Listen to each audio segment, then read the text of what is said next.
I'm really excited to be here today to talk about something that my 20-something self probably would never have imagined believing.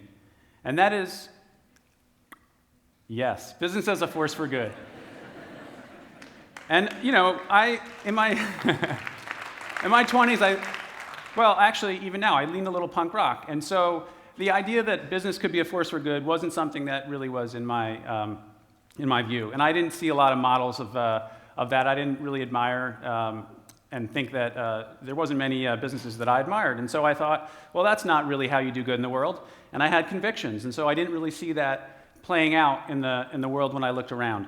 But what I've realized is that if you can match your convictions, if you can match your values with your business, it really can be a complete force for good. And I think it's really interesting to think about that in the city of Philadelphia, because Philadelphia was founded by William Penn, who was a Quaker. If many of you know that and know a little bit about Quakers, but I think Quakers imparted us with an amazing gift, which is this DNA, because the Quakers believe that God is in everyone.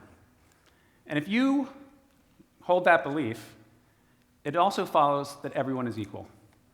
And you probably know where that leads. It's been a pretty powerful notion, and whatever your religious belief, like I said, if you believe that, that's a conviction that's pretty strong, and that means that applies to every aspect of your life, from the way you operate in your private life, in your business, and whatnot.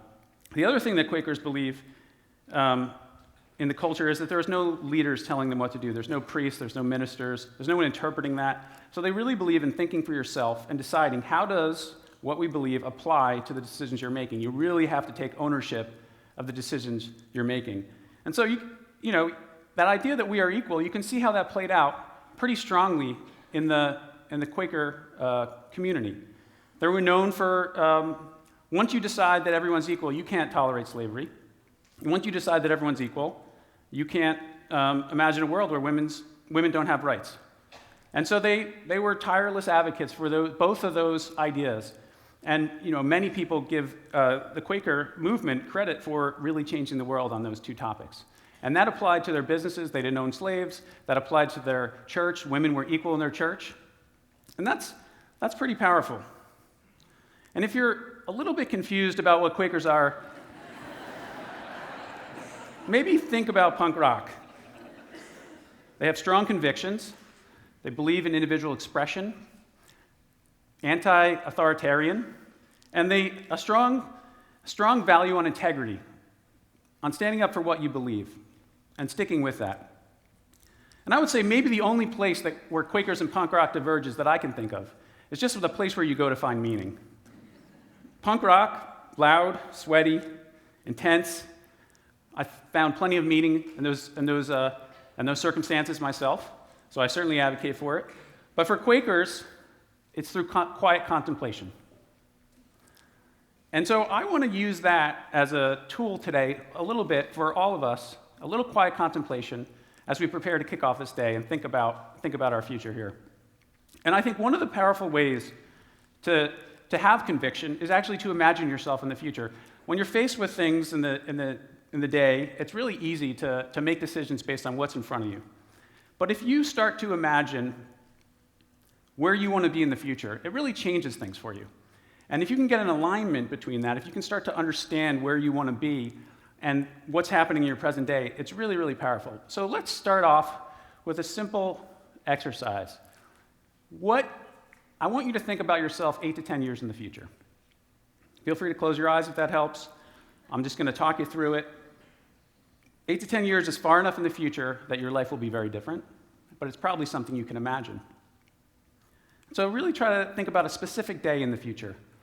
What are you doing? Where do you wake up? Where do you live? Who's there with you? What are you doing with your time? What is the work that you do? What is your family like? What do you value? Think about how it really feels in this day. Think about the things that you value and how they're being manifest now, 10 years from now. Things you really care about. How are you making progress towards those? And don't forget about your dreams. It's really easy to forget about dreams in the short term. But what are the dreams you have 10 years from now? And so that was a pretty short amount of time to imagine your future, but hopefully gave you a little glimpse, and it's starting to get your mind prepared for thinking about today. And so hold that inside you, and maybe think more about that in an ongoing way. I strongly recommend that. But I want to talk about something else. I want to talk about another piece of the Philadelphia DNA that really inspired me, which is the Junto. The Junto was formed by Ben Franklin and friends in 1727, and they had, a pretty simple idea about exchanging knowledge of business affairs.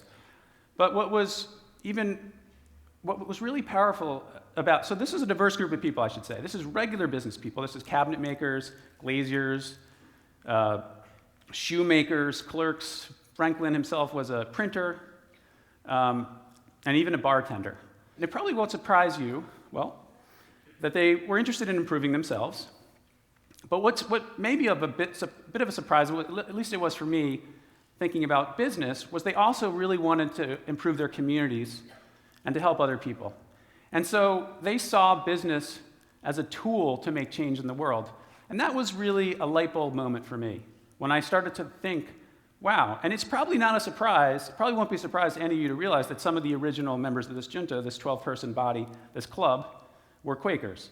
So they had this conviction, and they thought about, what is the change we want to see in the world? And I think they equated a thriving city as also a place that is good for business. And so they weren't giving it away. They wanted to run a great business, but they also wanted to live in a great city. And I think for them, a great city was a city that treated people fairly. And I think the sick were cared for. And I think the masses were educated in that city. And I think they were always asking themselves, what is the city we want for ourselves? I think that's what the Junto was asking, and because of that, they're credited, many of the members of the Junto are credited with starting the first lending library in America, the first hospital, fire companies, insurance companies, schools.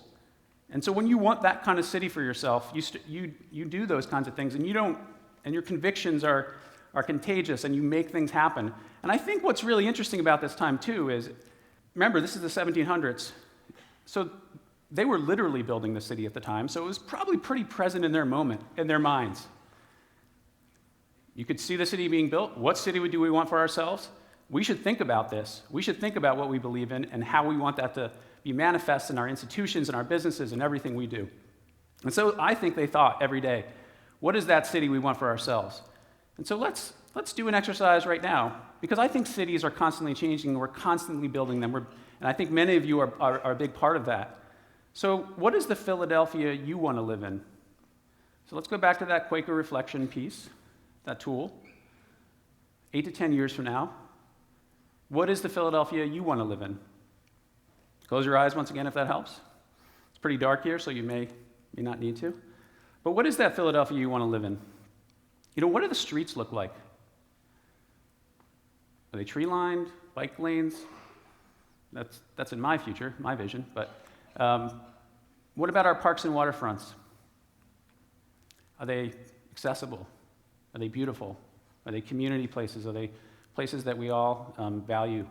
What about our neighborhoods and the downtowns in those neighborhoods? Are they vibrant? What about schools? Are you walking your kid to your neighborhood school?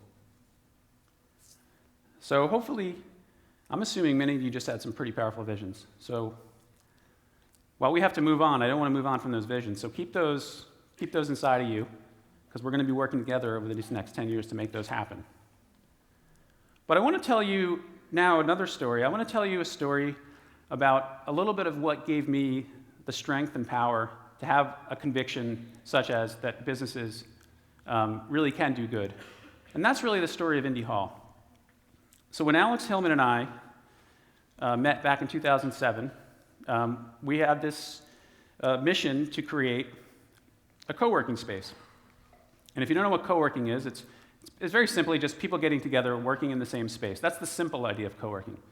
But I didn't need a space to work in. I was running, by that time, Punk Avenue, which is a design studio. We had space, so I didn't need space. But I had an interest in creating a clubhouse for the city. I thought that the city would be a better place if we had a place where people came together. I thought people would get to know each other. I thought that people's skills would improve as they helped each other. And that was what drove us. So we wanted a successful business. We really did want a successful business. But we thought success would not really be a true success unless we were really helping the city be a better place. And so that really changed things for me. And so we were focusing on the community. We wanted to create a community of trust. And every time a tough decision came up, and like the little voice in you that says, like, you know, the fear inside of you that wants to make a different decision, that wants to make the safe decision, we said, well, what is the way in which the city will be better? How are we going to support that? And so we let it ride, and that was scary, I have to admit. You have convictions and you believe in these things, but you're still, you've got an investment of time and money and effort, and you don't want it to fail. But what was amazing is that each time we took that risk, it always paid off. And the community kept growing. And we watched people coming together to solve problems. And at first, more like business problems, helping each other with business, helping each other improve their businesses, improve themselves, very, very similar to the Junto. And we were inspired by the Junto. Then we saw that, and we knew that that was a powerful model. But you're not sure because you're running this business and you have real concerns around business. But we kept letting it ride. And each time that happened, I got more and more confidence in the fact that this is possible. And that the community just amazed us. And we really never knew what would happen, but the community started to do other things. It started to do things related to civic issues, civic hacking, open data, using their tools, their skills to try to solve problems like homelessness and hunger and transportation concerns for our city. And then it kept growing, and it started to really be a spirit. The more we just let that happen, and the more we always said to people, just ask for forgiveness. Don't ask for permission.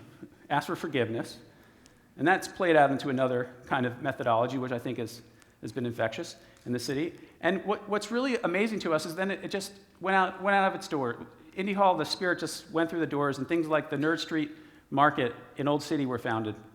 And to me, what blew me away is I had nothing to do with this. I didn't have any specific task or any specific thing I did in making the Nerd Street Market happen, but Indy Hall, the community, helped make it happen. And so when I saw that happening, I said, I love farmers markets. I love the fact that bringing local food in, I love it as a community gathering place. I think it's valuable to our city. I would want this to happen, but I didn't even help make, I didn't have anything to do with it. And that blew me away. That was another light bulb moment for me, that the community was much more powerful than one person, and that if you let it ride, if you believe in your convictions, that it could pay off in a business setting. And I feel like that has started to spread out in what now people are thinking about as Nerd Street. And Nerd Street, North 3rd Street, if you haven't heard, I think in many people's minds is this tech cluster. But I don't think of it as a tech cluster. I think of it as that spirit of people helping each other and thinking about their businesses and their community in one connected way is Nerd Street. And I think it's a spirit for our city. It's really, I think of Nerd Street as just a group of hopeful people that have a desire to have an amazing city, the kind of city they want to live in. And so I really hope that spirit, and really to be a nerd is just to be passionate about something. So I hope that spirit, that becomes the new spirit, that becomes a spirit that spreads not just on Old City, but spreads throughout the entire city and the entire country. And so all along, we had restarted the Junto, because as I said, it was an inspiration to us. And so we were gathering people together and talking about these issues and trying to support each other in a similar way. And it's been a really powerful thing for all of us, because we're all running businesses and we all feel the pressures of making payroll or doing anything else that it takes to run a business. But we gathered together, and last September we gathered in Old City in the Arch Street Meeting House, in a Quaker meeting house, which is pretty cool. And we talked. And I think it's important to note this is not a movement of just for-profit businesses, but nonprofit and for-profit and people that really care about the city gathered together, and we supported each other in that. When it's hard, you need support. And for Punk Ave, the business I told you about that I had and still run, informing Indy Hall, the way we have done it, it's given me courage to bring more of that back to Punk Ave. And we have reframed over the years what we do, and we're interested in having our work aligned with making a more livable and vibrant city, and supporting wellness and creating knowledge and culture. And that's not easy to do every day, because every day you still have to, like I said, pay the bills, and you have to, so many issues in running a business. But this has been a great way in which we've aligned ourselves. It's just a regular business. It's not a social enterprise, which are amazing ways to change the world as well through business, but regular business trying to help create the world that we want to live in. And it's given us power and a way to measure our success. And so let's maybe reflect a little bit here for a moment. I know it's hard, I know it's not an easy thing to do, but is your work aligned with your values? I know everyone here has convictions and wants to see the world a certain way, wants to see our city a certain way. Maybe take a second to think about that. And can you use your work, your business if you run it, your career as a tool for good? And this is just a regular business. Remember, these original Junto members are shoemakers, glaziers. These weren't, they weren't building businesses, they weren't any special kind of business. And I really believe, going back to the beginning, that the business as a tool for good is really deep, really, really deep in the DNA of Philadelphia. And I think we're very fortunate at that. And I think Philadelphia taught me that. I think Philadelphia brought that out in me. And I feel very fortunate that it did that for me. And so really what I want to ask you to do today is, let's just reclaim our family business. Thank you.